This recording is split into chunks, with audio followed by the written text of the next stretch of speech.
ಬಹಳಷ್ಟು ವಿದ್ಯಾರ್ಥಿಗಳು ಪೊಲೀಸ್ ಆಗುವ ಕನಸು ನನಸಾಗುವ ಸಮಯ ಬಂತು. ಇವತ್ತಿನಿಂದ ಅಪ್ಲಿಕೇಶನ್ ಆರಂಭ.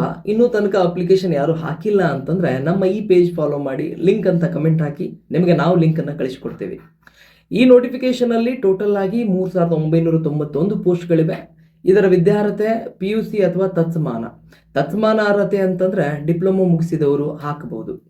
ಆದರೆ PUC ಬರೆಯುವ ಅಥವಾ ಫಲಿತಾಂಶಕ್ಕಾಗಿ ಕಾಯುತ್ತಿರುವ ಅಭ್ಯರ್ಥಿಗಳು ಅರ್ಹರಲ್ಲ. ಎಲ್ಲ ವಿಷಯಗಳು ಮತ್ತು ಅಂಕಗಳು ಕೊನೆಯ ದಿನಾಂಕದೊಳಗೆ ಪಡೆದಿರಬೇಕು. ಮತ್ತು ಇದರಲ್ಲಿ ಏಜ್ ಲಿಮಿಟ್ ಕನಿಷ್ಠ 18 ವರ್ಷ ಆಗಿರಬೇಕು. ಗರಿಷ್ಠ ವಯಸ್ಸು ಆಯಾ ಕ್ಯಾಟಗರಿಗಳಿಗೆ ಈ ಕೆಳಗೆ ಕೊಟ್ಟಂತೆ ಇರುತ್ತೆ. ಸೊ ನಮ್ಮ ಅಪ್ಲಿಕೇಶನ್ ಫೀಸು ಜನರಲ್ದವರಿಗೆ ಮತ್ತು OBCದವರಿಗೆ 750 ರೂಪಾಯಿ ಇರುತ್ತೆ. SC ST ಪ್ರವರ್ಗ 1 ಮಾಜಿ ಸೈನಿಕ ತೃತೀಯ ಲಿಂಗ ಅಭ್ಯರ್ಥಿಗಳಿಗೆ 500 ರೂಪಾಯಿ ಆಗಿರುತ್ತೆ. ಇದಕ್ಕೆ ಪ್ರತಿ ತಪ್ಪು ಉತ್ತರಕ್ಕೆ 0.25 ನೆಗೆಟಿವ್ ಮಾರ್ಕ್ನೂ ಕೂಡ ಇರುತ್ತೆ. ಇದರ ಒಂದು ಗಮನವಿರಲಿ. ಅರ್ಜಿ ಸಲ್ಲಿಸುವ ಕೊನೆಯ ದಿನಾಂಕ 3/7/2026. ಇದರ ಕಂಪ್ಲೀಟ್ ಮಾಹಿತಿ ನಮ್ಮ ಯೂಟ್ಯೂಬ್ ಚಾನಲಲ್ಲಿ ಕೊಟ್ಟಿರ್ತೀವಿ. ಸೊ ನೋಡಿ ಮತ್ತು ಎಲ್ಲರಿಗೂ ಶೇರ್ ಮಾಡಿ.